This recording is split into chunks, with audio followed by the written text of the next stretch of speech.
Je regarde juste qui est là et si on a à peu près tout le monde, je pense que oui. Peut-être on se donne encore 30 secondes.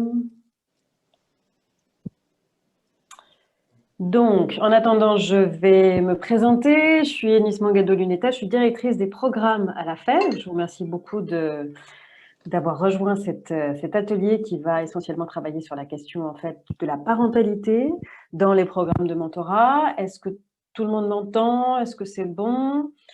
Ok, je ne vois pas tout le monde, mais je vais essayer de me mettre en affichage Merci de me galerie. rappeler. Voilà, donc on reste bien sur les mêmes préconisations en termes d'animation. On coupe son micro, s'il vous plaît. Là, on peut utiliser le chat. Donc, n'hésitez pas à réagir, poser des questions dans le chat. Et donc, on va être ensemble pendant un tout petit peu moins d'1 heure et demie, parce qu'on a un tout petit peu de retard. Donc, on va essayer de boucler ça en 1h25. Et juste, je vais vous dire aussi que j'anime cet atelier avec Delphine Pateron et Marie Aumont, toutes les deux de la FEV, qui vont m'aider. Marie aura la responsabilité de regarder ce qui se passe dans le chat, parce que je ne peux pas tout faire en même temps. Et du coup, Delphine pourra du coup relayer ce qui ressort de nos discussions sur les réseaux sociaux. Comme vous le savez, normalement, vous avez dû accepter, mais vous savez que cet atelier, il est enregistré. Donc, si vous ne voulez pas apparaître à l'écran, vous invite à couper votre caméra. Mais voilà, ce sera utile pour les personnes qui n'ont pas pu. C'est toujours un déchirement de devoir choisir entre les ateliers. Donc voilà, si vous aviez envie de savoir un peu ce qui se passe sur les autres ateliers, ce sera possible parce qu'il y aura à la fois du coup les enregistrements de tous les ateliers sur le site lementorat.fr, mais aussi un compte-rendu qui vous sera envoyé. Voilà un peu ce que je pouvais dire en début de séance. Je vois déjà qu'il y a une main qui se lève. Alors, ce que je vous propose, parce que sinon, ça va être difficile, hein, on est quand même une 60aine de participants, je vous invite à plutôt poser vos questions ou faire vos réactions dans le chat. Et du coup, de temps en temps, je me retournerai vers... Sophie a une erreur d'orientation. Donc, on va essayer de le signaler. Marie, peut-être si tu veux le signaler à Christelle, voir ce qu'on peut faire pour Sophie. Bonjour, excusez-moi, juste moi j'ai levé la main parce qu'en fait j'ai pas accès à la discussion, c'est désactivé. Mince, sur converser, c'est ça? Tu Oui, es là, c'est ça? D'accord. Et converser ne fonctionne pas pour toi? non, c'est marqué désactivé, donc ça va être un peu difficile d'échanger si on doit échanger. D'accord. Il y en a beaucoup qui sont dans ce Et moi cas-là? aussi, Eunice, coucou, c'est Yasmina, c'est pareil pour moi, Yasmina. je ne peux pas accéder. Bon, alors c'est-à-dire, c'est toujours les petits aléas de technique. Donc, ce que je vous invite à faire, c'est, on va quand même essayer de privilégier le chat pour les personnes qui n'ont pas accès. On vous donnera du coup, si vous avez des questions ou des interventions à faire, merci de le signaler parce que du coup, on sera attentif à ça. Et puis, quand vous aurez la main levée, on vous donnera la parole. Et les autres, s'il vous plaît, si vous pouvez utiliser le chat, on fait comme ça. Ok, donc voilà un peu ce que je voulais vous dire en introduction. Excusez-moi, je reprends juste mon petit déroulé. Déjà, un petit mot rapide sur la FEV. La FEV a pour particularité, donc on n'est pas spécialement des experts en termes de parentalité, mais l'un des marqueurs en fait de notre façon d'organiser le mentorat, c'est que nous faisons intervenir les étudiants qui sont mentors au domicile des familles. Donc, de fait, ça veut dire qu'aujourd'hui, par cette modalité-là d'intervention, la FEV est un acteur, en fait, en réalité, qui ne dit pas son nom de la parentalité, puisque nous intervenons auprès de 8000 familles, qui sont les familles des quartiers prioritaires, qui ne sont pas forcément les plus faciles à toucher par les institutions, et du coup, les étudiants mentors sont au contact direct des familles. Donc, nous, c'est vrai qu'on a un peu... du coup, développer cette question de la parentalité. On a beaucoup réfléchi à la place des parents dans voilà, le mentorat, on l'a beaucoup évoqué, c'est le binôme mentor-mentoré, mais nous, on pense plutôt en termes de triangulation. Et ce qui est important pour nous, et c'est un peu ce qu'on va faire ce matin, c'est de penser la place des parents dans cette triangulation mentor-mentoré, mais aussi les parents. Pourquoi? Parce que le mentorat, il ne dure pas éternellement et qu'à un moment donné, l'enjeu, c'est aussi de permettre aux parents de prendre leur place en tant qu'accompagnateurs de la scolarité de leurs enfants et de quelque part les légitimer, eux qui se sentent souvent délégitimés dans leur rapport par rapport notamment aux institutions scolaires. Il y a donc une espèce de démarche d'empowerment pour les parents, en fait, des enfants et des jeunes qui sont mentorés. Et donc, voilà, comment permettre aux parents de devenir partie prenante de l'écosystème du mentorat, comment comprendre leurs besoins, comment chercher à comprendre aussi parfois les fonctionnements familiaux qui ne sont pas forcément voilà, hein, toujours les mêmes que ceux qu'on imagine d'une famille un peu traditionnelle avec un papa, une maman. Voilà, on sait très bien, nous, à la FEV, on accompagne beaucoup de familles issues de l'immigration qui ont pu être recomposées, etc. Donc, c'est tout ça qu'il faut considérer. Et pour ce faire, on a la chance de pouvoir avoir plusieurs intervenants dans cet atelier que je remercie. On va commencer par le témoignage de Malika Hamidi. Malika, est-ce que vous êtes là? Malika est là. Si c'est le cas, est-ce que vous pouvez juste faire un petit coucou en activant votre micro? Je ne sais pas si Malika est là. Je veux bien. Marie, peut-être que tu regardes si elle est dans les participants. Alors, Après, elle est dans les participants, pardon, je te coupe, Eunice, excuse-moi. Elle est dans les participants, mais son micro est coupé. Malika, il faudra que vous activiez votre micro. Je vous laisse le temps de regarder ça. Ensuite, nous aurons une intervention de Marc. Marc Vanson. Alors, Marc, tu es directeur de Vers le Haut. Et Vers le Haut a mené une enquête récemment dont tu vas pouvoir nous parler sur notamment la question en fait, des besoins exprimés par les familles, les besoins éducatifs, voilà, comment travailler sur les politiques de parentalité en partant des besoins des familles. Donc, on aura un éclairage sur ce point. Puis, nous aurons une intervention de Véronique Accard de la FNEP, le réseau des écoles des éducateurs des parents. Est-ce que Véronique est là? Est-ce que Marie, tu la vois dans les participants? suis là. Ah, super. Bonjour Véronique. À tout à l'heure. Bonjour. Ok, à tout à l'heure. Parfait. On est là. Super. Ok, c'est juste pour vérifier ça. Et enfin, nous aurons une intervention de Benjamin Bitane d'Emmaüs Connect. J'espère que Benjamin, tu es là. Super, tu es là. Parfait.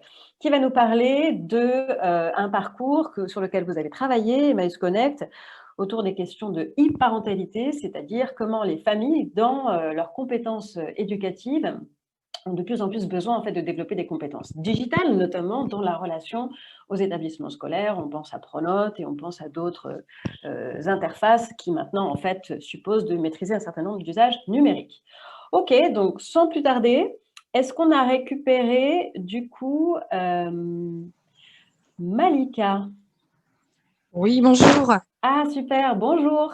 Bonjour. Très bien, merci beaucoup. Je vous laisse nous expliquer peut-être un petit peu, voilà, alors je crois, excusez-moi, je reprends mon fil. Vous avez été du coup, vos enfants ont été accompagnés par l'Institut Télémac. Donc peut-être, voilà, en quelques minutes, rapidement, vous pouvez commencer par témoigner un peu de l'impact qu'a pu avoir le mentorat sur vos enfants, mais aussi peut-être sur vous. Est-ce que ça a changé des choses, le fait qu'un mentor, une mentor s'engage auprès de vos enfants? Est-ce que ça a changé des choses dans votre rapport à l'école, dans ce qui se passe dans la famille? Voilà, on vous écoute. Merci beaucoup. Oui, donc oui, en effet, donc j'ai 4 enfants qui sont suivis par Télémac. Le plus grand, donc aujourd'hui, a 19 ans. Et donc voilà, ils ont eu des tuteurs. Au début, donc, comme tout parent, on a toujours peur de laisser ses enfants seuls avec des tuteurs, mais les tuteurs sélectionnés par Télémac sont tous bienveillants, comme l'équipe Télémac d'ailleurs. Donc voilà, donc moi je ne connaissais pas du tout Télémac, j'ai connu ça donc, quand mon fils était en 5e. Et donc on nous en a parlé.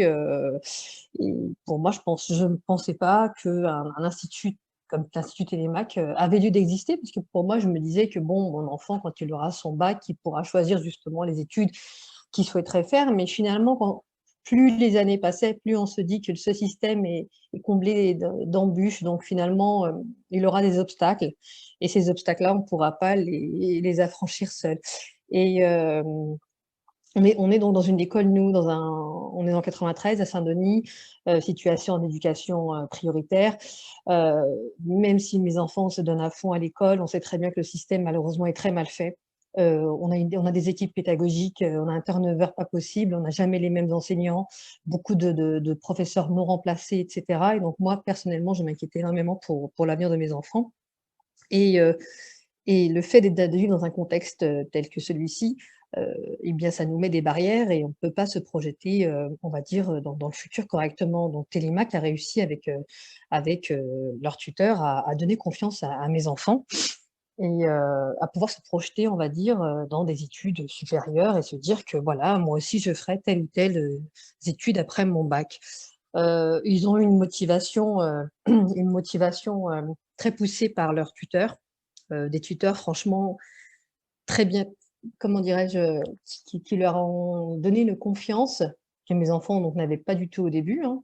Donc une confiance, une ouverture culturelle, je veux dire, mon fils quand il faisait des sorties avec son tuteur, il rentrait à la maison et les petits frères et sœurs écoutaient et il disait pareil: «Quand je serai grand, j'irai avec Télémac et je ferai moi aussi mes sorties, avec mon tel ou tel tuteur» et ils ont, comment dirais-je? Ils ont cet exemple qu'ils n'ont pas la chance d'avoir, on va dire, dans le quartier dans lequel ils vivent. C'est-à-dire qu'ils se disent: «Bon, ben, mon tuteur, il a fait telle école, il fait tel métier, pourquoi pas moi?» Et ça, c'est quelque chose de super important. On n'a pas ce réseau et grâce à Télémac, justement, mes enfants ont pu se projeter dans l'avenir et comment dire? Et se dire: «Bon, ben, Télémac est là, c'est aussi pour, l'égalité des chances», qu'il n'y a pas en vrai, dans le terrain. Ça, on le sait très bien que l'égalité des chances, c'est une, on va dire, illusion totale et que l'ascenseur social n'existe pas. Parce que si l'ascenseur social existait, Télémac, je pense que ne serait pas là aujourd'hui. Donc voilà, hein. Merci beaucoup, mais en une phrase, vous avez Oui. très bien expliqué l'impact sur vos enfants. Vous avez parlé un petit peu de votre peur au début, de voilà, qui sont ces mentors, je ne connais pas, est-ce qu'il ne va pas y avoir une espèce de concurrence un peu éducative? Qu'est-ce que ça vous a fait à vous? Alors, non, parce que franchement, quand on les a rencontrés la première fois, on a vu qu'ils avaient, la même, ambition que nous, comment dire? Les mêmes espérances vis-à-vis de nos enfants et au contraire, j'ai même vu que, comment dirais-je? Ils ont encore poussé mes enfants à aller plus loin, au-delà de leurs capacités. Donc, mon fils aujourd'hui, il est à la Sorbonne, il est en 2e année. Il y a 4-5 ans, il m'aurait dit, enfin même plus que il m'aurait dit: «Non maman, la Sorbonne, ce serait trop compliqué pour moi, je vais aller, enfin je vais pas faire de longues études, je ferai autre chose». Mais il a eu un tuteur qui lui a dit: «Non, Mohamed, tu as la possibilité de faire, pourquoi pas toi?» Et voilà et c'est ça, c'est le «pourquoi pas toi?» et franchement, ils l'ont tellement poussé qu'aujourd'hui, il en est fier et lui-même aujourd'hui a cette ambition, il souhaite s'investir lui aussi pour aider les autres enfants. Donc, Merci beaucoup. Donc en fait, on en comprend que ça vous a aidé vous aussi finalement à faire votre job de maman pour les aider à se projeter. Finalement, ça vous a renforcé dans ah cette oui, dynamique-là. exactement, OK. exactement, parce que moi-même, je me disais: «Il n'y a pas de raison, pourquoi les autres et pourquoi pas mes enfants?» et dans la réalité du terrain, si je n'avais pas connu Télémac, je me dirais: «Oui, c'est vrai que c'est compliqué, non, on n'a pas les mêmes, comment dirais-je? On n'a pas grandi avec le même bagage culturel, donc mon fils ne pourrait pas faire telle ou telle étude ou ma fille» et finalement non, on se dit que, il faut combattre ces idées et se dire que non, pourquoi pas eux et aller au-dessus de ces, comment dirais-je? De ces, inégalités sociales malheureusement. Très bien. Merci beaucoup Malika. Je crois qu'il y a plutôt des questions, si je ne m'abuse, Marie, sur le fonctionnement de Télémac. Alors peut-être on pourra y revenir un petit peu plus tard et je ne sais pas s'il y a des participants de Télémac ici dans cet atelier, parce que je ne Ce peux que je pas me répondre demandais à aussi. la place de Télémac. Mais je vous propose qu'on y revienne un petit peu plus tard. On va déjà un peu entendre l'ensemble des contenus. Je pense que c'est bien. Ah super, il y a quelqu'un de Télémac. Donc Hélène, vous pourrez en parler. Merci. Peut-être Marc, je me retourne Oui, vers toi. Donc tu bonjour. nous dis peut-être un mot très rapide de vers le haut. Qu'est-ce que c'est? Ouais. Et cette étude que vous avez fait paraître récemment, et puis on pourra peut-être redonner dans le chat les accès un peu au contenu. J'imagine que vous avez ça sur le site Ouais. de Vous Verlo. m'entendez ou pas? On t'entend très bien. Vas-y, je te cède Ok, la parole. super. Bon, bah, est-ce que je peux essayer de tenter un partage d'écran? Je tente, vous me dites si ça marche. Tout à fait, vas-y. Hop, c'est bon? Ça marche très bien, super, on Génial. t'écoute. Bon, alors j'y vais vite. Bon, bah, je présente rapidement Verlo. On est un think tank dédié aux questions d'éducation et de jeunesse. Donc voilà, on valorise des dispositifs qui existent sur le terrain en associant des experts, des jeunes, des parents, des chercheurs, des acteurs de l'éducation, pour pousser ensuite des propositions auprès des décideurs publics et partager les bonnes idées entre acteurs éducatifs. Et puis ici, on a lancé il y a quelques mois des états généraux de l'éducation, auxquels participent pas mal d'acteurs du collectif Mentorat, pour essayer de mobiliser la société civile en faveur de l'éducation. Donc vous êtes les bienvenus pour y participer. Il y a plein d'événements, il y a une plateforme en ligne, etc., etc. Tout est sur Internet, j'enverrai les liens tout à l'heure. Donc là, je vais vous parler d'un gros travail qu'on a fait sur la question du soutien à la parentalité. Et donc vous faire quelques propositions pour inspirer un peu les pratiques des acteurs du mentorat. Alors peut-être un point de constat d'abord, dire que pour beaucoup de parents, c'est dur d'être parent. Donc on a effectivement compilé et fait quelques études auprès des parents. Aujourd'hui, il y a à peu près 43% des parents qui trouvent qu'il est difficile d'éduquer un enfant, et près d'un quart des parents qui se sentent parfois seuls dans l'éducation de leurs enfants, avec deux éléments à noter. D'abord, plus les enfants sont petits, plus ça paraît simple, et plus on s'approche notamment des problématiques d'orientation et d'insertion professionnelle, plus les parents sont inquiets. Et ces difficultés, elles sont aussi particulièrement fortes, c'est les parents qui nous le disent, chez les parents, soit en famille monoparentale, soit les familles à bas revenus, aussi les familles avec des logements plus exigus. Quand on interroge les familles sur leurs besoins en matière d'éducation, elles nous disent qu'elles ont besoin de temps. Elles sont tout le temps à courir après le temps, et c'est extrêmement compliqué pour elles, même si on voit que le temps parental a beaucoup augmenté sur les dernières années, et même chez les hommes, les pères, quand ils sont là, s'impliquent davantage dans l'éducation de leurs enfants. Alors, pour être très franc, quand on regarde vraiment dans le détail, le regain d'engagement des pères se fait surtout sur le temps de loisirs avec leurs enfants, donc c'est pas mal, mais c'est peut-être pas encore suffisant, il faut faire encore mieux, notamment sur l'accompagnement aux devoirs. Ils ont besoin de conditions socio-économiques favorables, hein, je le disais tout à l'heure, les familles qui sont dans des conditions précaires sont aussi celles qui déclarent le plus des difficultés en matière d'éducation. Elles ont besoin d'une maîtrise de la langue et du système scolaire, et c'est pas évident, notamment pour les parents issus de l'immigration. Et puis, et ça vaut pour toutes les familles, un besoin d'écoute, de conseils, d'encouragement. On sent un grand sentiment de solitude. On a fait pas mal de groupes Cali avec des parents. Ils se sentent parfois un peu seuls contre le reste du monde, à devoir porter plein de choses dans une société qui n'est pas toujours évidente en matière d'éducation. Et donc, ils sont toujours très preneurs d'encouragement, de soutien. Voilà. Alors, quelles sont les réponses qui existent aujourd'hui pour accompagner les parents? On voit qu'il y a une montée en puissance des politiques de soutien à la parentalité. Bon, je ne vais pas rentrer dans le détail, mais c'est devenu un sujet dans les politiques publiques de plus en plus, même s'il y a encore beaucoup à faire. Et que bon, si les financements augmentent sur les dispositifs dans ce domaine, mais on reste encore sur des montants très faibles. Les dispositifs qui existent sont jugés utiles, mais ils ont quand même un taux de pénétration assez faible.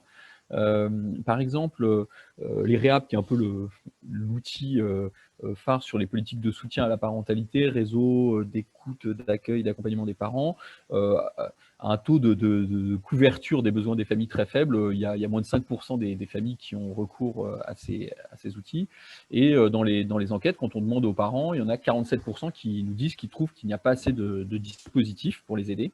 Et puis on voit aussi dans la société française la tentation d'un discours sur le contrôle, la sanction des parents. On entend souvent une mise en cause des parents démissionnaires, hein, c'est une expression un peu toute faite, alors que bon, beaucoup de travaux montrent qu'on est peut-être plus souvent affaire à des parents qui sont licenciés de leur fonction parentale parce qu'on les juge défaillants, parce qu'ils sont dans des situations économiques ou sociales précaires. Et puis, la tentation aussi du chacun pour soi, un peu l'idée de renvoyer l'enfant à un choix personnel que du coup, chaque parent doit assumer. Tu as voulu des enfants, ben, c'est à toi de gérer, c'est ta responsabilité. Et s'il y a des problèmes, c'est toi qui es responsable et qui est défaillant. Alors, pourtant, on voit que le soutien à la parentalité est sans doute un des meilleurs investissements sociaux aujourd'hui. Alors, je ne rentre pas dans le détail, mais il y a quand même beaucoup d'enquêtes qui ont travaillé sur la mesure de l'impact du soutien à la parentalité, notamment dans les pays anglo-saxons. Et il y a notamment les travaux de James Heckman, qui est prix Nobel d'économie aux États-Unis, qui a beaucoup travaillé sur l'éducation et notamment sur l'importance de l'investissement dans la petite enfance. Et ces travaux ont été pas mal repris dans le contexte français, mais souvent on n'a repris qu'une partie de ses conclusions où il insistait sur l'importance notamment des dispositifs en crèche pour les enfants issus de familles défavorisées, la préscolarisation. Et c'est très bien, et ça a été repris en tout cas dans les discours politiques. On sait qu'on est encore loin du compte, même sur ce volet-là. Mais dans les travaux de Ekman, il montre aussi toute l'importance du travail avec les parents. Je vous ai mis cette citation, les investissements qui renforcent les capacités parentales des familles sont les moyens les plus efficaces de promouvoir la mobilité sociale et de garantir des opportunités pour tous. Donc, toutes ces conclusions, il reste encore à en tirer profit dans nos politiques publiques et dans nos dispositifs éducatifs. Pourquoi ? Parce que les parents ne sont pas le problème, mais plutôt le début de la solution. Or, dans la perception, notamment en France, on a plutôt tendance à voir les dispositifs éducatifs comme venant en compensation des déterminismes sociaux, des violences, de tout ce qui se passe de mal dans les familles, pour faire simple. Et même l'école républicaine en France, c'est un peu construite avec l'idée qu'il fallait arracher l'enfant à ses déterminismes familiaux, etc. Et donc que c'est l'institution qui va compenser les tares familiales. Et on voit la même chose dans le travail social, et puis aussi chez beaucoup d'acteurs éducatifs qui pensent voilà, compenser les défaillances familiales. Et donc on n'a pas trop l'habitude de travailler avec les familles, alors que, bon, je vais pas rentrer dans le détail, mais il y a beaucoup d'études qui montrent que c'est dans la famille que se joue beaucoup, voire l'essentiel. Je vous donne que un exemple. Dans les enquêtes PISA, vous savez, qui mettent un peu en comparaison les systèmes éducatifs dans le monde, on voit sur la maîtrise des compétences langagières à 15 ans, on arrive à faire un lien entre les résultats des enfants, enfin des jeunes, et les pratiques éducatives parentales. Au passage, c'est dommage parce que la France ne souscrit toujours pas, à chaque fois on le demande, mais la France ne souscrit toujours pas au volet parents de l'enquête PISA, qui permettrait justement de faire le lien entre les pratiques et les réussites éducatives, mais en tout cas d'encourager à ces enfants quand ils sont en élémentaire, et le fait de parler avec eux à la maison, de leur faire raconter ce qui se passe à l'école. Marc, je crois qu'il y a un problème de Wi-Fi. Voilà, particulièrement liés. Marc, excuse-moi, si tu m'entends, nous te perdons par moment. Je ne sais pas s'il est possible, je ne sais pas si je suis la seule, mais peut-être Marc, si tu peux te mettre sur une 4G ou quelque chose qui a un peu plus de débit. Et je crois que nous avons perdu Marc. Alors. Ok, donc c'était effectivement un problème, pas seulement chez moi, mais chez tout le monde. On va laisser peut-être Marc revenir. Peut-être juste le temps qu'il revienne, c'était très intéressant les débuts de l'enquête qui a été menée par Vers le Haut et qui, j'en profite pour le dire, me rappelle vraiment très fortement l'enquête qui a été menée par la FEV il y a quelques années au cours d'une journée du refus de l'échec scolaire spécialement sur la question de la parentalité. Je vous remets dans le fil de conversation, mais on vous renverra, vous inquiétez pas pour ceux qui n'ont pas accès au chat, les références de cette enquête qui montraient effectivement auprès des familles accompagnées par la FEV, donc vraiment les familles de milieux les plus modestes, à la fois la faible implication en fait sur les dispositifs en général de représentation de parents d'élèves, etc., mais l'envie très forte de pouvoir se mobiliser pour pouvoir aider leurs enfants, et aussi en même temps un sentiment d'incapacité très fort et de manque de légitimité pour aider leurs enfants dans la réussite scolaire. Donc vraiment un besoin d'aide pour se sentir plus légitime à aider la scolarité de leurs propres enfants. Je vous invite, en plus de celle de Vers le Haut, à, si vous le voulez, consulter notre enquête. Donc là, j'ai un peu meublé, mais Marc ne revient pas, c'est ça ? J'ai pas son portable. Je ne sais pas si ce que je vous propose, pas perdre le fil quand même et que voilà, pour profiter un petit peu de temps qui nous est imparti et qui sera court sur cet atelier.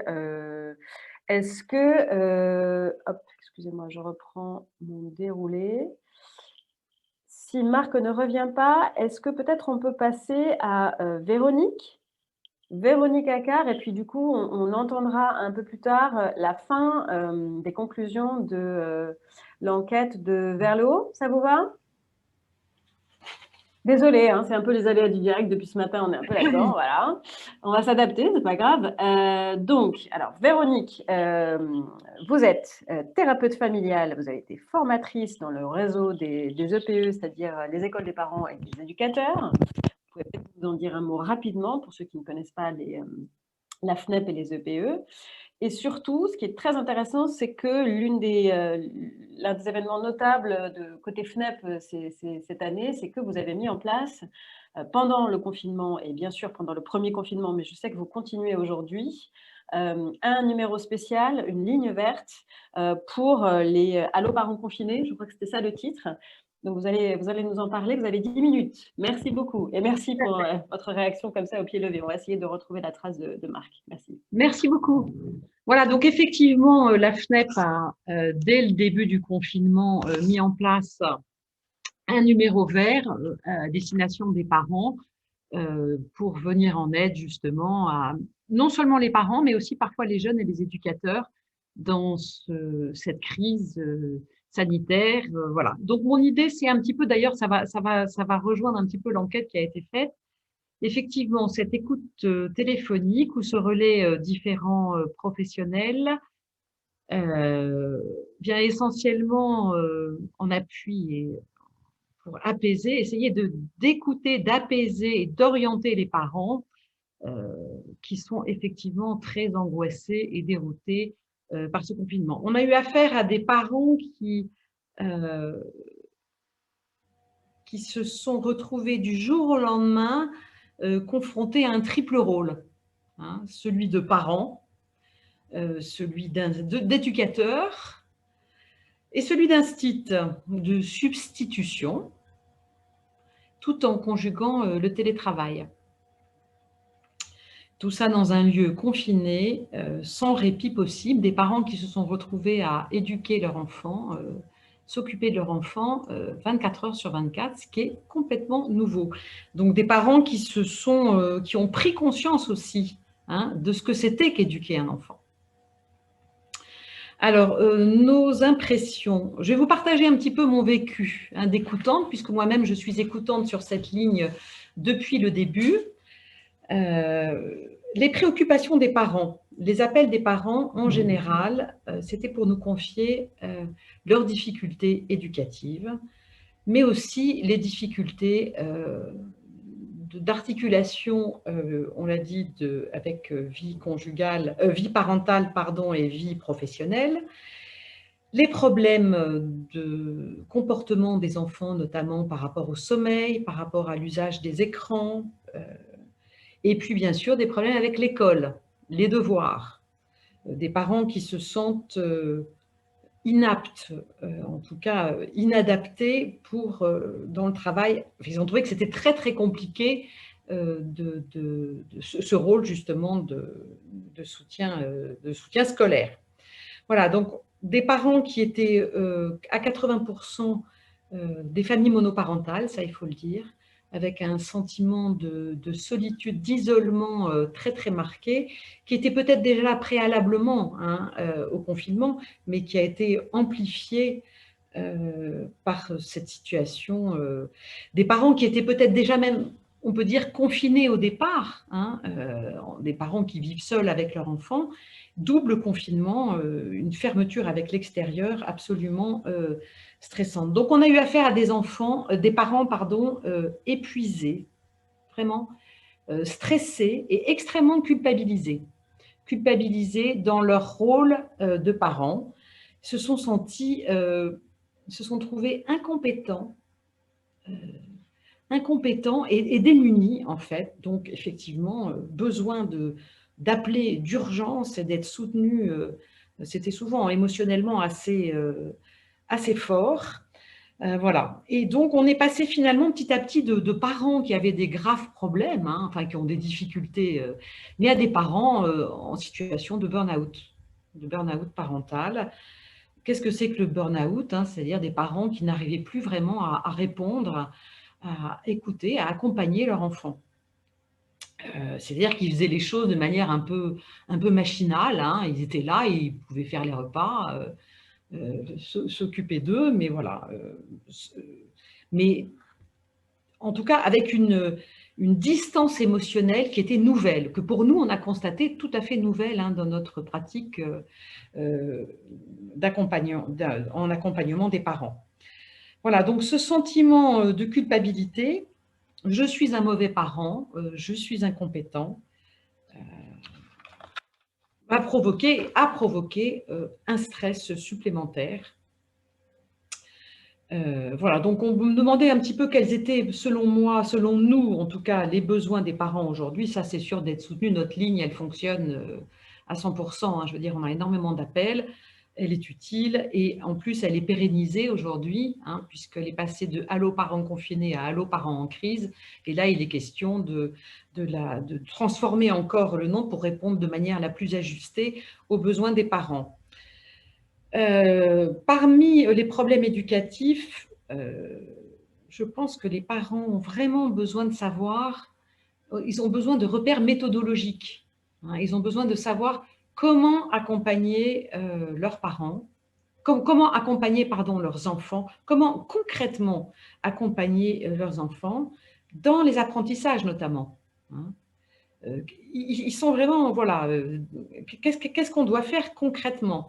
Et ensuite, les parents aussi ont besoin de s'organiser dans la vie familiale, hein, pour pouvoir concilier les différents besoins.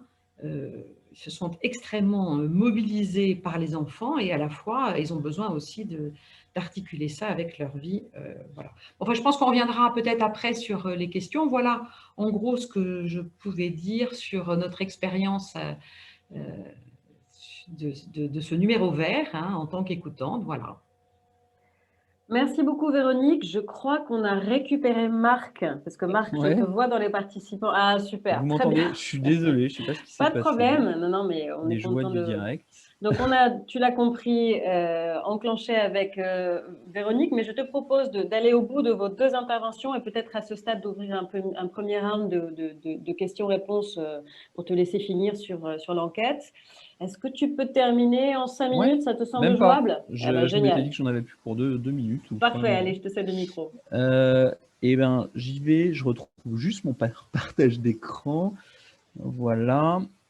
Donc, j'étais en train de vous dire qu'on avait la preuve que c'était très efficace de travailler avec les parents. Oula, zut. C'est pas le bon partage. Vous avez accès à mon écran ou pas? Alors, pour le moment, on voit un écran tout noir. Ah bon, désolé. Tac, partage. Est-ce que, Marc, il est en ligne quelque part, ce document? Vous m'entendez ou pas? On t'entend. C'est bon? Et pour l'instant, on Et ne vous voyez voit le pas la document ou pas? présentation. Non, une autre solution pas peut être grave. éventuellement… Alors, tu peux nous expliquer… Ah, c'est bon. Il est arrivé là, c'est bon. Oh, super. Bon, alors, Je le voilà. vois. J'étais en train de vous raconter qu'on voyait par la preuve que souvent des pratiques parentales assez simples étaient liées à des résultats, à des bons résultats des élèves. Et par exemple, le fait de lire des histoires à son enfant, ou d'ailleurs dans sa langue maternelle ou dans la langue du pays, hein, il n'y avait pas de lien, ou de parler avec lui de ce qui se passe à l'école, à la maison, avait un impact plus fort, par exemple, que des pratiques beaucoup plus exigeantes, comme emmener régulièrement son enfant au musée ou à la bibliothèque. Bon, c'était un exemple pour montrer que le contexte parental est très, très fort. En revanche, la défaillance des familles, elle, coûte très cher. Et par exemple, alors c'est l'exemple maximal, hein, mais quand on prend les enfants qui sont placés, et c'est pas si faible que ça, puisqu'il y a à peu près 2% des jeunes de 0 à 20 ans qui font l'objet d'une mesure d'aide sociale à l'enfance, et dans un cas sur deux, c'est un placement, c'est des coûts très, très, très, très importants pour la collectivité locale. Donc en fait, on a tout à fait intérêt, même dans un pur souci des finances publiques, à renforcer la parentalité. Je ne vais pas aller trop loin là-dessus, mais il y a une question spécifique qui se pose sur le soutien aux pères, comment les impliquer davantage dans l'éducation. Alors par rapport à ça, on a fait deux grandes propositions pour essayer de renforcer le soutien à la parentalité. Le premier, c'est de développer tous les dispositifs de soutien à la parentalité. Ce n'est pas de ça dont je vais parler aujourd'hui, mais comment est-ce qu'on arrive à travailler sur des dispositifs de renforcement des compétences parentales en faisant des politiques de soutien à la parentalité un vrai pilier des politiques, de la politique familiale. Et puis, le deuxième axe qui vous concerne plus directement, c'est comment impliquer davantage les parents pour démultiplier l'impact de toutes les actions éducatives et comment, au sein de chaque action éducative, on peut renforcer le travail avec les parents. Alors, je ne vais pas vous faire le détail de tout ce qui marche en matière de soutien à la parentalité. Il y a beaucoup de travaux qui ont fait un peu cet exercice. Je vous enverrai la présentation pour que vous puissiez regarder en détail, et puis le lien vers le rapport. Ce qui est assez intéressant, c'est qu'on voit que les dispositifs les plus efficaces sont souvent ceux qui sont aussi les moins coûteux, et notamment tout ce qui relève du partage entre pairs, P-A-I-R-S, entre parents, est particulièrement efficace, et souvent plus efficace que les approches trop descendantes où on fait venir un professionnel qui va dire voilà, être un bon parent, c'est faire ça, ça, ça et ça. Donc bon, je ne vais pas plus loin dans tous ces éléments, mais c'est vraiment intéressant. Et sur les différents modes d'implication des parents, il y a pas mal de modèles complémentaires sur lesquels on peut travailler.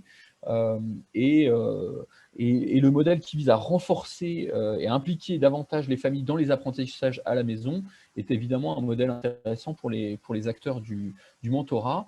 Ce n'est pas le seul. Un des enjeux forts, c'est aussi comment est-ce qu'on rend les parents acteurs des dispositifs et comment on les rend partie prenante, et éventuellement, ça peut aller même jusqu'à participer à la gouvernance de dispositifs pour bien leur montrer qui sont les éducateurs de leurs enfants.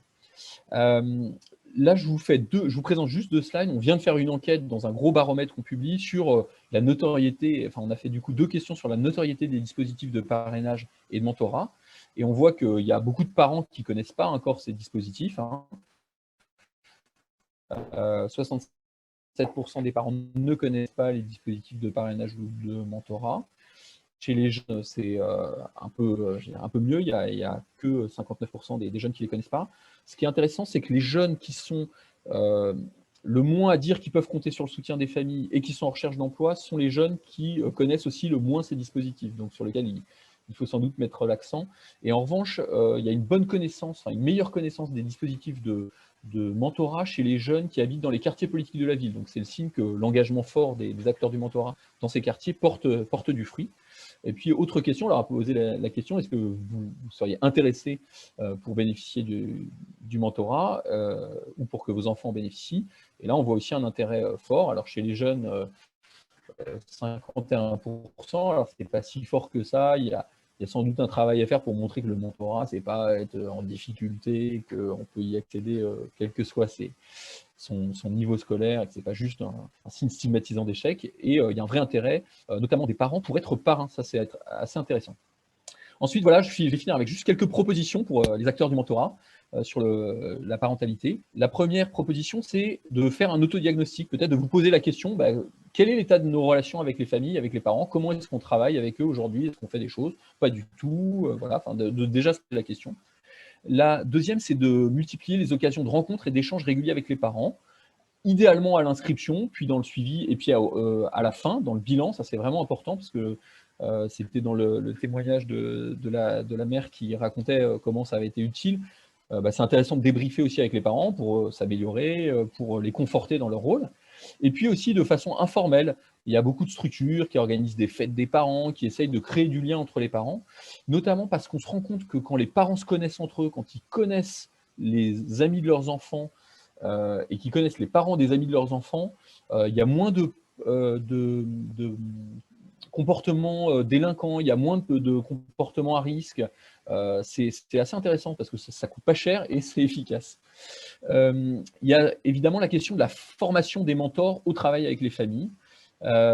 C'est pas évident de travailler avec les familles, surtout peut-être en France, on a une pudeur particulière quand on rentre au domicile.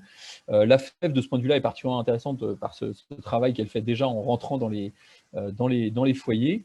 Dans le travail social, notamment dans la protection de l'enfance, il y a de plus en plus de formations pour les interventions, les assistances éducatives en milieu ouvert, donc au sein des familles. Il y a beaucoup à faire encore. Et ça vaut aussi d'ailleurs pour l'éducation nationale. Il y a une autre proposition qui serait de formaliser un peu des conseils clés pour les parents qui seraient diffusés très largement. On sait qu'il y a des conseils qui ont émergé et qui sont rentrés un peu dans les mœurs. Le fait manger, bouger, 5 fruits et légumes par jour. Alors c'est rentré encore dans les têtes, peut-être pas encore dans les pratiques, mais essayer de formaliser comme ça des petits conseils que tous les professionnels, tous les acteurs de l'éducation et les mentors pourraient diffuser. Notamment sur la question du sommeil, qui est un sujet crucial.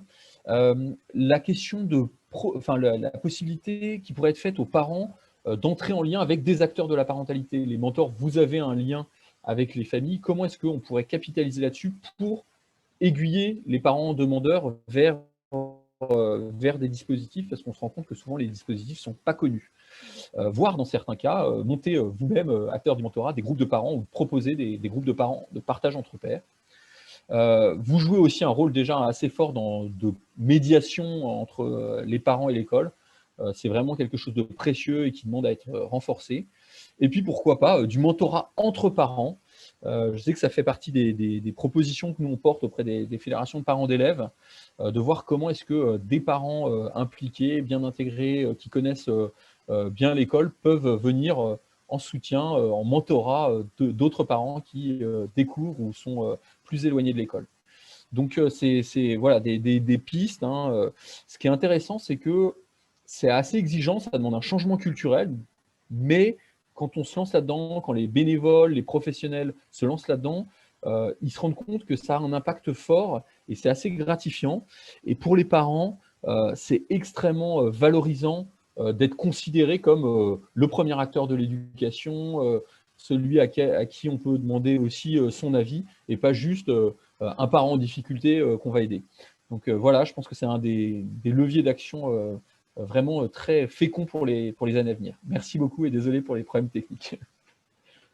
Super, un grand merci à toi Marc. Je pense que beaucoup de choses ont été dites effectivement et merci d'avoir terminé sur des pistes un peu concrètes et d'avoir souligné le changement culturel qu'il ne faut pas sous-estimer, hein, effectivement d'approche des familles. Je m'arrêterai juste très rapidement sur la question de la formation. Comment le mentorat doit être vraiment un agent de renforcement des compétences parentales et non pas introduire un tiers éducatif qui va expliquer aux parents comment être un vrai parent. Je pense que la question de la posture et de la formation est l'un des éléments clés. Tu en as cité d'autres, mais je sais que pour nous, à la FEV, on y est particulièrement attentif. Alors, paradoxalement, pour les étudiants, c'est un peu plus facile parce qu'ils ne sont pas eux-mêmes parents. Donc, du coup, ils ne se mettent pas naturellement dans la posture d'expliquer comment être un bon parent, mais rien n'est simple pour autant.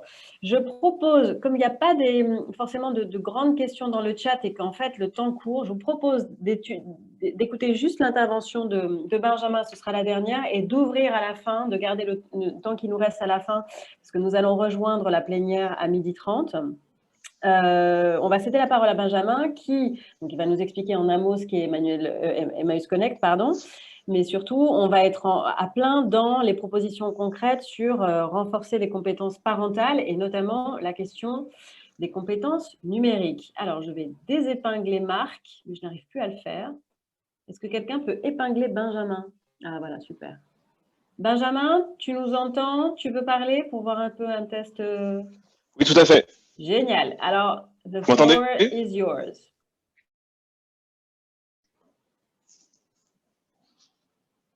Tu peux y aller, Benjamin. Parfait. Écoutez, donc bonjour à toutes et à tous. Donc Benjamin Vital, je suis responsable de l'organisme de formation d'Emmaüs Connect. En 3 mots, Emmaüs Connect est donc une association membre du mouvement Emmaüs qui a pour objet social la lutte contre toutes les formes d'exclusion numérique. Donc voilà, on a des points d'accueil physiques où on accueille des personnes en fragilité et un organisme. Ma petite présentation va porter sur un de nos derniers projets qu'on a construit lors du premier confinement, puisque avec le collectif, avec un collectif donc autour des urgences liées aux équipements des personnes et beaucoup des familles lors du premier confinement, on a distribué plusieurs milliers de smartphones, tablettes, ordinateurs pour essayer de maintenir la scolarité à distance auprès des familles qui n'avaient pas de matériel et par ce biais-là, essayer de lutter contre le fameux décrochage. Et puis, fort de la distribution de ce matériel, en fait, on s'est rendu compte que la distribution ne suffisait pas et que pour un certain nombre de familles, il y avait certes à la fois un problème d'accès à du matériel, à des connexions Wi-Fi, etc.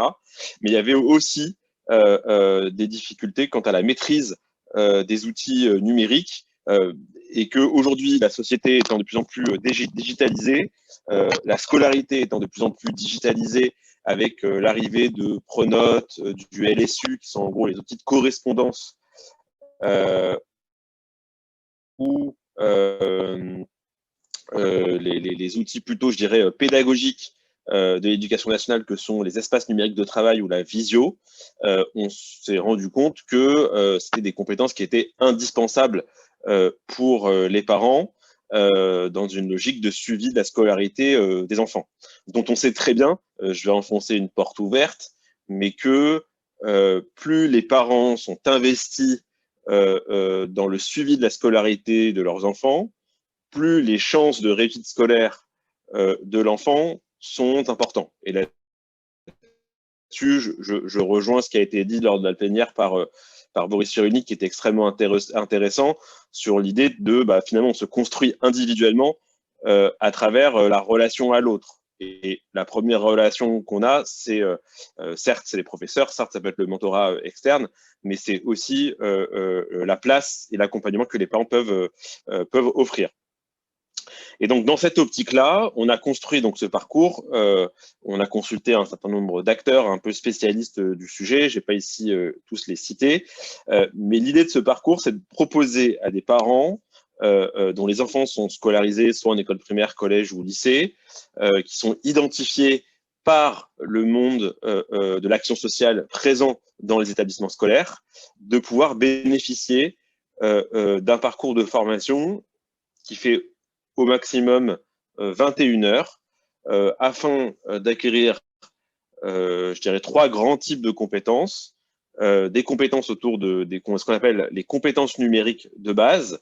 Donc, ce que vous voyez dans mon schéma, c'est les briques vertes, donc autour de la maîtrise de la tablette, donc savoir écrire avec sa tablette, les différents moyens de connexion, faire une recherche sur Internet, utiliser sa boîte mail, télécharger et utiliser une application, ou si c'est sur l'apprentissage de l'ordinateur, autour de savoir utiliser l'appareil, le clavier, la souris, se repérer sur un bureau Windows, naviguer sur Internet, maîtriser utiliser sa boîte mail.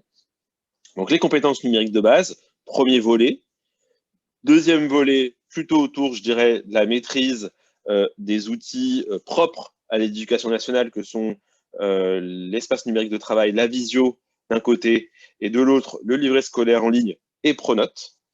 Et puis, au fur et à mesure de nos échanges avec nos différents partenaires qu'on sollicitait, on s'est aussi rendu compte qu'aujourd'hui, le sujet le plus prioritaire pour les parents dans les questions d'éducation de leurs enfants, le sujet numéro 1 n'est plus la réussite scolaire. Le sujet numéro 1 est devenu comment encadrer, comment accompagner les pratiques numériques de mon enfant, voilà, qui pose beaucoup de questions parce que eux-mêmes, les parents eux-mêmes sont parfois pas à l'aise avec le numérique, parfois ils arrivent à avoir un certain recul parce que n'étant pas nés avec le numérique, il y a aussi de plus en plus de pratiques numériques à destination des enfants eux-mêmes, ils sont de plus en plus autonomes, et avec toutes les difficultés que ça peut créer en termes de développement cognitif, mental de l'enfant, mais ça peut être aussi les dangers que peuvent amener Internet autour du cyberharcèlement,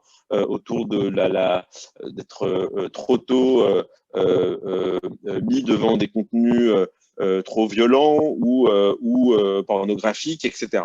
Et donc, on a créé 3 ateliers, plutôt, je dirais, de sensibilisation. C'est ce que vous voyez, donc c'est les petites briques oranges de mon parcours. Un atelier autour de la question du temps d'écran et famille. Voilà, donc combien de temps je peux passer avec mon enfant sur un écran, quel est mon accompagnement sur la question du temps d'écran de mon enfant, etc. Un deuxième atelier de sensibilisation autour des principaux risques pour les enfants sur Internet. Et un dernier temps plutôt sur les solutions de contrôle parental. Voilà, quel type de contrôle parental je peux mettre en place, comment accompagner ce contrôle parental et pas se dire mettre en place un logiciel va complètement me substituer dans mon rôle de parent dans l'encadrement que j'ai des pratiques numériques de mon enfant, etc., etc. Et donc, à date, aujourd'hui, donc ce parcours commence à être déployé avec les soucis que vous pouvez imaginer liés au confinement, et on le déploie dans certains lycées de la Seine-Saint-Denis, dans des écoles primaires à Lyon, et voilà, et tout ça va se développer au fur et à mesure de l'année 2021. Voilà pour ce témoignage de ce projet, de cette expérimentation que nous menons chez Emmaüs Connect. Super, merci beaucoup Benjamin pour des nouvelles un peu concrètes et des pistes. Alors, si je résume à grands traits avant de peut-être prendre des interventions et des questions à nos intervenants, grosso modo, il a été évoqué à la fois la faiblesse des politiques parentales, les besoins d'accompagnement forts exprimés par les familles, hein, que ce soit de manière un peu générale et a fortiori pendant le premier confinement qui a eu des effets certainement qui seront durables sur les questions de parentalité, comme l'a fait remarquer Véronique.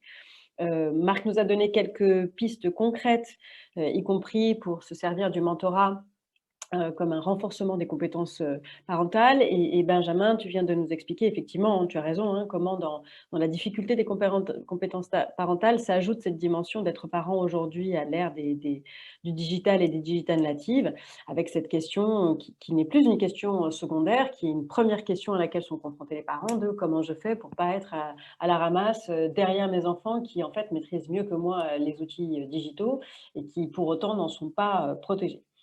Donc, on a eu là pas mal de choses. Est-ce qu'il y a des questions à ce stade? Je n'ai pas regardé Marie dans le chat. Des questions, ou pour celles et ceux qui ne peuvent pas utiliser le chat, je m'en excuse.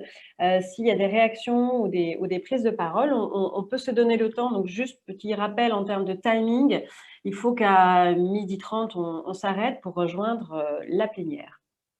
Est-ce qu'il y a des questions, Marie, dans le chat, ou est-ce que quelqu'un veut prendre directement la parole? À ce moment-là, c'est bien de lever la main, on va vous la donner. Si quelqu'un veut lever la main, sinon j'ai retenu quelques questions. Alors, tu peux commencer, Marie, après on verra s'il y a des réactions. Alors, au tout début, avec le témoignage de Malika à midi, il y avait des questions sur le fonctionnement de l'Institut Télémac. Et Hélène Renaud, si je ne me trompe pas, qui participe à l'atelier, vient de l'Institut Télémac.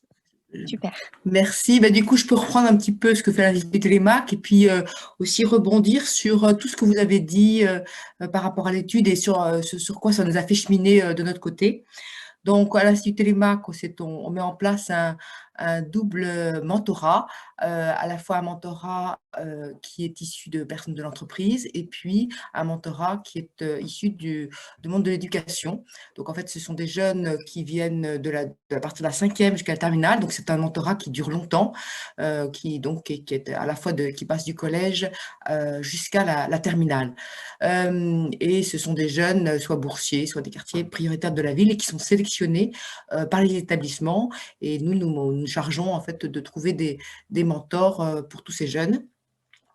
Nous leur proposons aussi des activités centrées sur des activités culturelles en premier lieu, puisque c'est un de nos piliers, et aussi des visites d'entreprise. Donc l'idée, c'est à la fois de leur apporter un éveil culturel, de les ouvrir au monde de l'entreprise, et du coup aussi de stimuler l'ouverture, exactement ce qu'a dit Malika. Enfin, dis-moi, c'est dans la recherche que l'on cherche à mettre, c'est ouvrir les horizons, en fait lutter contre l'autocensure et se permettre, voilà, peut-être des choses qu'on n'aurait pas forcément fait si on n'y était pas, si on n'avait pas posé un dialogue sur un monde qui vous est peut-être trop lointain. Ça, c'était un petit bon donc, pour présenter rapidement Télémac. Télémac a fêté ses 15 ans. Depuis cette année, enfin en 2020, et donc avec un souhait aussi de développement régional. Ce qu'on peut dire par rapport à toute la réflexion qui est faite sur les parents, c'est qu'en effet, quand on met en place un mentorat, on réfléchit mécaniquement comment cette dynamique peut être intégrée dans la vie familiale. Et c'était quelque chose qui était peut-être insuffisamment fait chez nous, que d'impliquer les parents justement et de leur faire bénéficier aussi un petit peu de ce qu'on proposait aux jeunes. Donc, on a réfléchi quasiment pendant 1 an pour essayer de poser un programme par an. Et actuellement, fort de toutes ces réflexions, échanges, écoute à la fois à partir de nos questionnaires auprès des parents, auprès des acteurs de Télémac et des études qu'on a pu aussi lire sur ce sujet. En fait, on a fait ici trois initiatives qu'on est en train de mettre en place. Donc, c'est tout nouveau. Voilà un petit peu ce qu'on cherche à faire émerger. D'abord, c'est de créer, de mettre à disposition des activités que l'on met pour les jeunes, les mettre avec les parents et les faire vivre aussi communément entre parents et jeunes. Donc, soit des visites d'entreprise ou soit des visites culturelles, pour que aussi ça soit un lieu d'échange aussi avec les parents. Donc ça, c'est un premier point. Un deuxième point qu'on essaye de faire, c'est de mettre en place aussi des ateliers de parole ou des ateliers pour les parents. Donc, on a expérimenté des ateliers de photolangage, donc pour justement parler de la parentalité, sur la notion de réussite scolaire, qu'est-ce que c'est qu'une vie réussie, qu'est-ce que c'est aussi, et donc de favoriser l'échange entre parents sur cette question. On a mis en place aussi des ateliers sur aussi la question de l'argent, la façon de gérer l'argent, en invitant en fait des jeunes et des parents à un jeu qui s'appelle Crésus, qui est fait organisé par l'association Crésus. Donc ça aussi, c'est en mode pilote, on essaye ce genre de choses. On a mis, donc ça c'est pour les ateliers parents, et puis on cherche aussi à rendre les parents acteurs, en mettant en place une sorte de référent de parents pour favoriser l'échange entre parents et rendre justement que des parents de l'association apportent aussi des réponses aux parents et qu'il y ait aussi cette dynamique qui puisse se poser. Donc voilà un petit peu les trois initiatives qu'on cherche à mettre en place à Télémac, voilà, mais qui fait en fait écho vraiment à ce que nous a souligné un instant vers le haut. Merci beaucoup, Hélène. Je viens de vous mettre, moi aussi, en complément à tout ce qui a été dit là, un lien vers le module de formation en direction des mentors à FEV, mais tout est complètement accessible, hein, sur la question justement des liens aux familles dans le cadre du mentorat, où on entend un certain nombre d'acteurs internes à la FEV, des étudiants qui sont mentors, des salariés de la FEV, mais aussi des gens comme Philippe Mérieux ou des représentants de l'association ATD Carmonde, qui a beaucoup travaillé sur la question en fait, de l'empowerment des familles les plus populaires, ou encore d'un représentant du collectif Passe en nous, qui vraiment travaille sur la question de l'empowerment des parents. Donc, je vous invite, tout ça, ne vous inquiétez pas, ça ne marche peut-être pas, etc. Donc, hop, on vous le remettra, comme le disait Marie, dans le compte-rendu, tout sera ça disponible. Est-ce qu'à ce stade, on a encore d'autres questions, Marie, dans le chat, ou alors en direct, pour celles et ceux qui ne peuvent pas accéder au chat? Est-ce qu'il y a des questions en direct?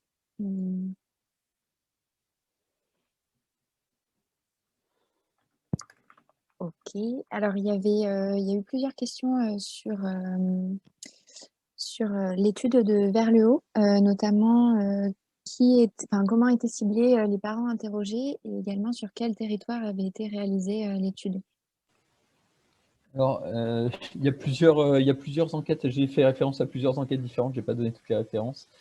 On est souvent sur des parents, enfin sur la plupart des enquêtes que j'ai évoquées, on est sur des parents d'enfants de moins de 26 ans, mais qui vont donc de 0 à 26 ans. Alors par exemple sur la dernière où j'évoquais par exemple la notoriété des dispositifs de mentorat et de parrainage, on était sur un public France entière. C'est une enquête, en fait, ce qui est intéressant avec ce baromètre, c'est que c'est une enquête qu'on fait chaque année auprès de 1000 parents. Ce sont les modalités habituelles de représentativité. On fait ça avec OpinionWay et donc on a une bonne visibilité sur les évolutions. Mais la question sur le parrainage, c'était la première année qu'on l'a posée cette année. Donc voilà. Et sinon, les autres enquêtes que j'ai citées, elles sont toutes en référence dans le document là, vers lequel j'ai envoyé les liens. C'est globalement toutes des enquêtes sur des parents d'enfants de moins de 26 ans. France entière.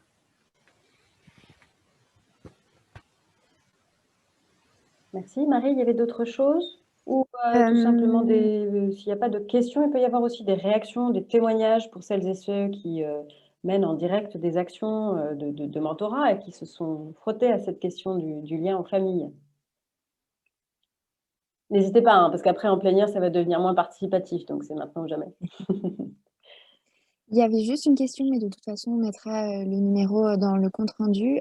Quelqu'un a demandé le numéro de la FNEP à Madame Accard. Est-ce que vous pouvez le mettre dans le chat? Oui, c'est alors juste pour la petite, pour parler de la FNEP et du collectif Mentorat, effectivement, hein, le collectif Mentorat, comme ça a été dit, a mené une opération d'urgence pendant le premier confinement et nous avons relayé à tous les mentors en fait, du collectif ce numéro pour que dans leur relation avec les enfants qu'ils accompagnaient, si quand ils étaient en contact avec les familles, ils les sentaient en souffrance, qu'on puisse bien justement transmettre le lien vers d'autres acteurs plus spécialisés, hein, puisque ça demande quand même là des compétences professionnelles qui ne sont pas celles des mentors, qui rejoint un petit peu ce que tu pointais tout à l'heure, Marc, hein, de la capacité aussi des mentors à pouvoir mettre en relation avec d'autres familles. Si personne ne prend la parole, je vais continuer moi à parler. Moi, j'avais une petite réflexion. Ah, pardon, Marie, il y avait quelque chose? Ah, Adeline. Oui, j'étais en train d'écrire dans le chat. Vas-y, ça sera on plus t'écoute. simple à l'oral. J'avais donc une petite question. Parle bien fort parce que je ne sais pas si c'est le masque ou quoi, mais on t'entend un peu bas, donc vas-y. Hein. Je vais essayer de parler plus fort en espérant que vous m'entendiez bien.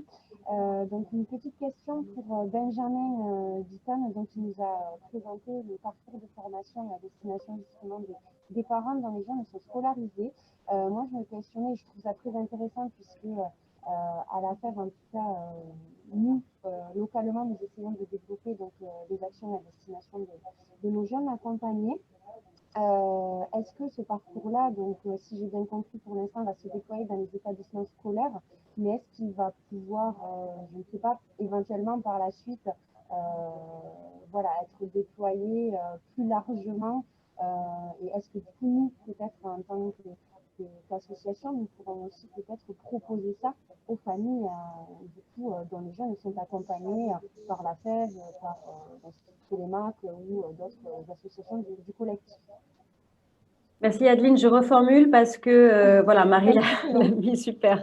Effectivement, Adeline demande si le programme d'Emmaüs Connect va être déployé au-delà des établissements scolaires. Je te laisse répondre, Benjamin. Je vais juste dire un mot côté AFEV parce qu'en fait, pour te rassurer, Adeline, et c'est intéressant que tu poses la question, on a un projet là, côté AFEV, et après, on pourra voir si on l'ouvre aux autres acteurs aussi du collectif Mentorat, justement avec Emmaüs Connect, autour de ce parcours e-parentalité où justement les bénévoles de l'AFEV, les étudiants mentors de l'AFEV pourraient en tout cas le proposer aux familles accompagnées. On pourrait même imaginer un système de formation de jeunes en service civique pour justement venir en renfort des familles qui en éprouvent le besoin. Mais Benjamin, je te laisse répondre un peu globalement sur le déploiement de e-parentalité. Oui, alors pour l'instant, effectivement, on le teste dans 2 de nos points d'accueil, mais en réalité, en termes de déploiement à l'externe, il y a 2 options possibles. Soit si vous avez dans vos équipes des gens qui ont déjà des habitudes d'animation, de formation, d'ateliers collectifs, en réalité, ce parcours, il est déjà disponible clé en main gratuitement sur le site lesbonsclics.fr. Je vais écrire tout de suite dans le chat. Et donc, vous verrez qu'il y a un onglet qui s'appelle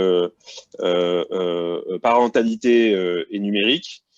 Et vous avez, entre donc, cette partie-là et l'onglet qui s'appelle compétences ordinateur ou compétences smartphone, vous pouvez retrouver les différents ateliers clés en main. Quand je dis clé en main, c'est-à-dire qu'il y a le déroulé pédagogique détaillé, il y a les supports d'animation, il y a la fiche synthèse pour chacun des ateliers que je vous ai présentés très rapidement.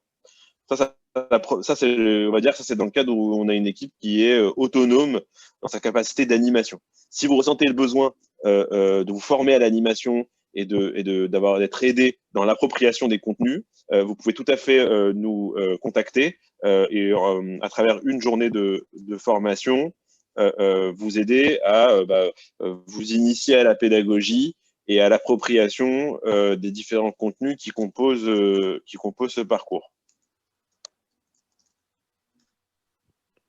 Super, merci beaucoup. Merci beaucoup. Bonne nouvelle. Et je vais aller rafraîchir les bons kits alors. Très bien. Est-ce qu'il y a d'autres questions ou interventions? Donc, je vais continuer à tenir le micro. Moi, j'avais une réflexion par rapport à… une question qui vient d'arriver. Vas-y, en priorité aux participants. Donc, une question à Madame Acker. Quel suivi des parents? J'imagine une fois qu'ils ont appelé. Je prends la parole, peut-être je peux préciser un peu ma question. Bien sûr. C'est pas évident. Ma question, c'était pas au-delà de l'écoute en fait qui est faite par le biais de cette plateforme téléphonique. Est-ce qu'il y a des actions qui sont mises en place ou est-ce que les familles sont orientées vers des dispositifs particuliers pour les aider un petit peu dans leurs besoins exprimés? Oui. Alors, merci pour cette question. Effectivement, dans les appels, on a beaucoup de demandes d'orientation. Alors, c'est un numéro national qui répond à tout le territoire. Donc, il se trouve que nous, la FNEP, on regroupe une quarantaine d'associations sur tout le territoire. Et dans ces associations, bien évidemment, normalement, on doit pouvoir continuer à accompagner ses parents. Maintenant, ce n'est pas toujours la demande, hein, mais au besoin, notamment pour les problématiques suivi psychologique, soutien à la parentalité, guidance parentale, tout ça, on peut effectivement le proposer dans notre réseau. Mais dans le cas d'une écoute comme ça d'urgence, hein, parce que c'est souvent des parents qui nous appellent en situation d'urgence, la première chose, c'est déjà contenir, hein, pouvoir contenir et répondre, soulager, soutenir. Enfin, c'est vraiment cette première… L'objet de cette ligne, c'est avant tout ça. Et après, effectivement, dans un second temps, pour ceux qui le souhaitent, de pouvoir orienter et accompagner par la suite. Merci beaucoup. Je vois que dans le chat, il y a une remarque de Zakia Chaban. Je voulais juste faire une petite rebondir là-dessus et après, je vois aussi qu'il y a d'autres choses. Donc, attention, il ne nous reste plus que 10 minutes. Sur cette question de Zakia Chaban, vous précisez il est très difficile aux parents d'accéder à l'information. Le suivi ne vient qu'après la prise de connaissance. Le plus dur, c'est d'accéder à l'info. Oui, moi, je voulais réagir aussi à ça en lien avec l'étude présentée par Marc sur la question aussi de l'accès au dispositif, l'accès aux droits et comment on est sûr de pouvoir offrir une aide et un accompagnement aux parents qui en ont le plus besoin. Enfin, nous, on est très… je sais qu'à la FEV, évidemment, c'est un sujet pour nous. C'est une des raisons pour lesquelles, par exemple, le ciblage des enfants et des jeunes qu'on accompagne est toujours fait par un tiers, en général les équipes éducatives, parce qu'on sait très bien que si on offrait la possibilité de mentorat, ce serait évidemment du coup bien sûr les familles qui du coup ont accès à l'info, ont accès à tout ça, et ça laisserait de côté une partie des familles qui en ont plus besoin. J'ai la même réflexion sur la question en fait du soutien à la parentalité en général, et peut-être, donc ça c'est une question pour Marc, mais on peut y réagir ensemble, hein. Je pense qu'il y a une réflexion spécifique à la question du aller vers. Nous, notre grande force, la raison pour laquelle je vous dis, on n'est pas on se vit pas comme des experts de la parentalité, mais de fait, il y a quand même un contact avec les familles, c'est parce qu'on a fait le choix, mais on a fait le choix de cette modalité d'intervention puisqu'on a réalisé ça, d'intervenir à domicile parce que c'est le meilleur moyen qu'on ait en fait de créer du contact et ça prend du temps, c'est une relation de confiance, etc. entre le mentor et la famille. Donc c'est une possibilité. Je ne dis pas que tout le monde doit faire ça, mais je pense que cette question de pas seulement faire venir les familles au dispositif et informer, etc., mais être sûr, donc il peut y avoir une modalité, une pléthore de modalités d'intervention, mais d'être sûr d'aller vers les familles qui ne viendraient pas spontanément vers ces dispositifs, doit être vraiment toujours en arrière-plan parce que sinon on risque de louper les familles les plus prioritaires. Je ne sais pas Marc si tu veux réagir à ça aussi. Oui, volontiers. C'est vrai que cette question de la mise à disposition de l'information et de l'accessibilité des dispositifs est clé.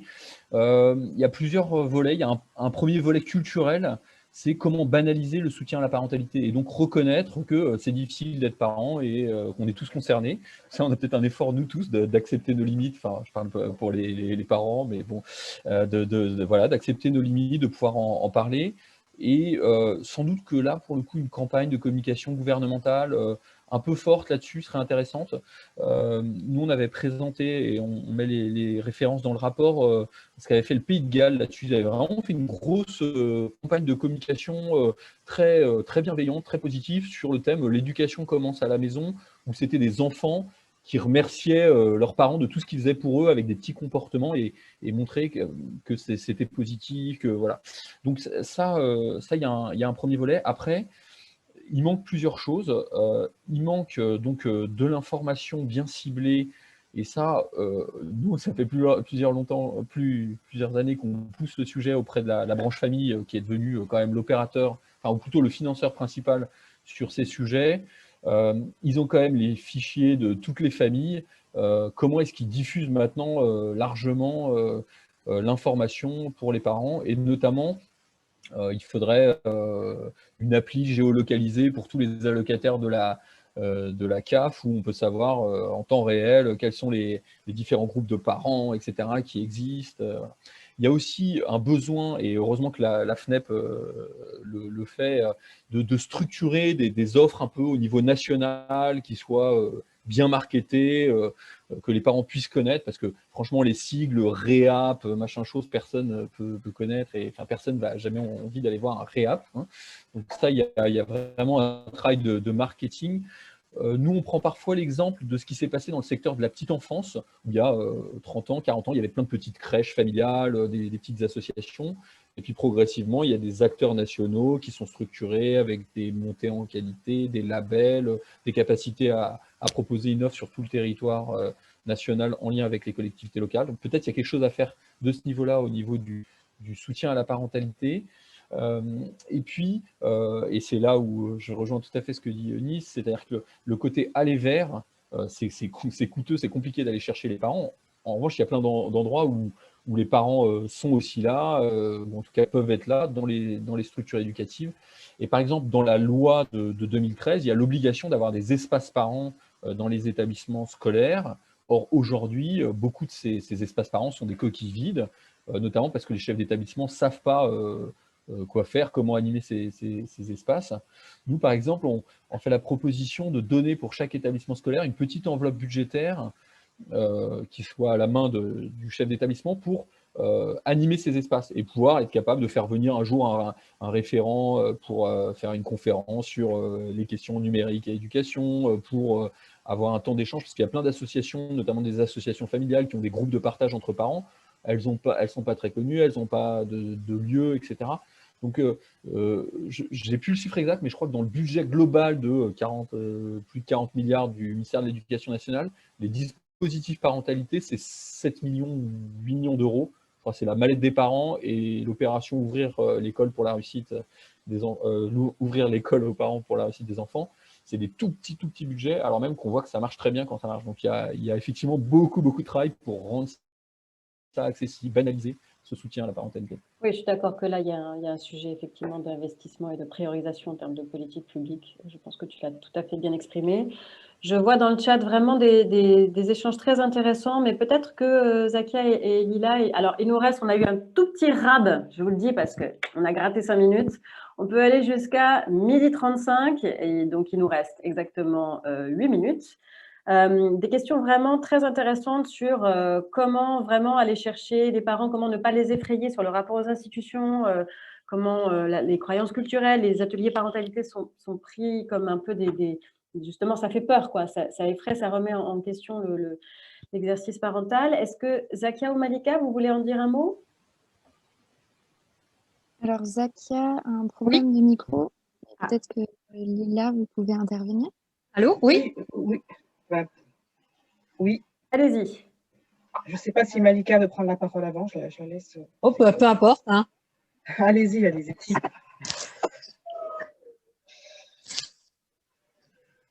Allons-y, parce qu'il nous reste peu de temps. D'accord. Donc, enfin, moi, je voulais juste parler en fonction des parents, justement, que voilà, nous, par exemple, enfin, moi, je suis représentante de parents d'élèves, et donc, il m'arrive d'animer des débats, enfin, on appelle ça les cafés des parents, et ce que je constate, franchement, on va dire, cela va faire 10 années de suite, ce sont toujours les mêmes parents qui sont présents, et malheureusement, ce ne sont pas les parents qui ont besoin de conseils. Ça concerne, on va dire, l'orientation, ou ça peut, dans des cafés des parents, on peut parler de tout sujet.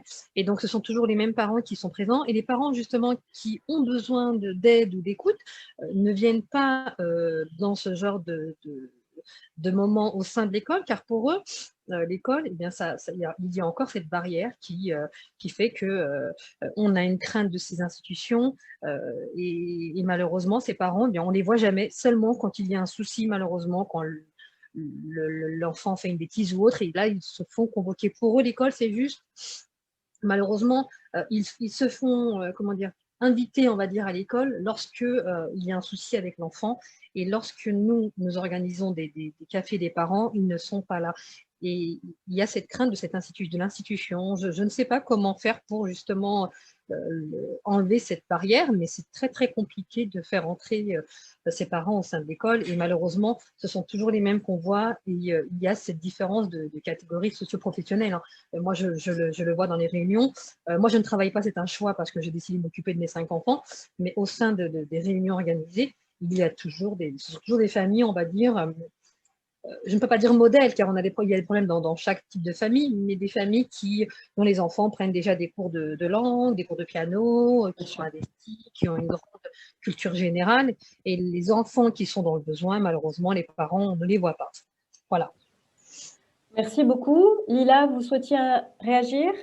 Oui, juste pour compléter ce qui a été dit, qui est tout à fait exact, pour être responsable associatif depuis plus de 10 ans sur le territoire de la Seine-Saint-Denis, moi, c'est des constats que je fais tous les jours. Tous les dispositifs qui ont été présentés aujourd'hui sont intéressants et devraient être développés pour ces familles justement en difficulté. Mais encore faut-il qu'elles soient au courant, encore faut-il qu'on les mobilise, encore faut-il qu'elles s'investissent sur ce type de projet. Ils sont demandeurs, mais ils ont du mal à venir en fait. Il y a un point qui a été cité par Marc, je crois, c'est cette histoire de barrière du langage. Effectivement, il y a une histoire, et ces familles dans les territoires en difficulté ont une histoire. Ils ont encore cette croyance négative qui est dans la tête de dire on n'y arrivera pas, on ne sait pas, etc. Or, c'est faux, parce que les enfants issus de ces familles, moi, c'est mon cas, aujourd'hui, on a réussi à s'en sortir et on est fiers et on accompagne justement si on se mobilise. En tout cas, moi, c'est mon cas. Si je me mobilise sur article 1 pour être un mentor, c'est que je sais qu'il y a un besoin.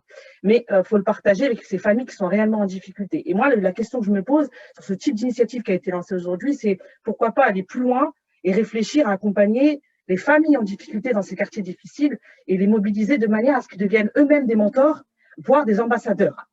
Il y a un énorme travail à faire. Et en fait, ce n'est pas à nous, c'est avec eux. Et là, on construit l'intelligence collective avec ces familles. Et on ne fait pas à leur place.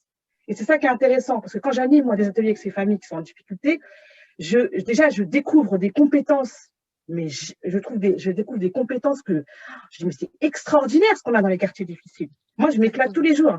Et je me dis, mais comment ça se fait que les gens ne sont pas au courant? le premier interlocuteur, c'est la ville. Comment ça se fait que la ville ne sait pas que ces familles ont de l'or dans les mains, ont une manière de réfléchir, sont très créatifs? Et d'ailleurs, c'est pour ça qu'on devrait aller les chercher et créer avec eux.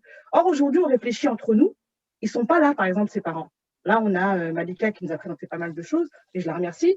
Mais comme elle dit, ça fait partie des familles qui arrivent à s'exprimer, qui ont moins de difficultés, qui se mobilisent. Mais en réalité, ceux qui ont réellement besoin de tout ce qu'on a dit, c'est les autres. Et la vraie question, c'est comment on peut faire pour travailler ensemble et aller les chercher et faire en sorte de se mobiliser avec eux pour réussir. Parce qu'on a beaucoup parlé des collégiens, des lycéens, etc. Mais en réalité, l'accompagnement mentoring commence très petit. Exactement, tout à fait. Et ça commence, par exemple, aujourd'hui, on voit partout monter des structures associatives, pédagogie alternative Montessori, qui coûtent très cher. Mais pour avoir fait ce type d'initiative, il faut commencer à accompagner les enfants petits. Et du coup, il faut mobiliser les parents très rapidement de manière à ce qu'ils puissent les accompagner au plus vite dans le plaisir et pas dans ce qu'on voit aujourd'hui, très énervé, etc. Beaucoup de parents se remettent en question. Et ça, c'est dommage parce qu'en fait, il y a le parent… Ah, pardon. Non, je voulais juste terminer votre phrase, là, parce qu'on va être obligé de rebasculer maintenant sur la plénière. Dans 40 secondes, il y a un countdown, donc je voulais juste terminer en disant, allez-y. Le métier de parent est magnifique. Il faut juste séparer le parent qui est parent avec son enfant, qui est le parent qui va être dans l'apprentissage. Et aujourd'hui, il y a un petit peu un mélange des genres à cause de la situation de la crise sanitaire. Ouais. Et là, je pense qu'on a un rôle à jouer. Je comprends, merci beaucoup. Et j'adore votre idée là, de parents ambassadeurs. Je sais qu'il y a des choses qui sont faites sur les parents relais, notamment. Voilà, donc c'est une idée à creuser. J'ai vraiment pas le temps de conclure parce que c'est un peu stressant. On va être rebasculé dans 7 secondes. On se retrouve en plénière. On retrouvera tous ces éléments. Un grand merci à tout le monde. C'était hyper intéressant.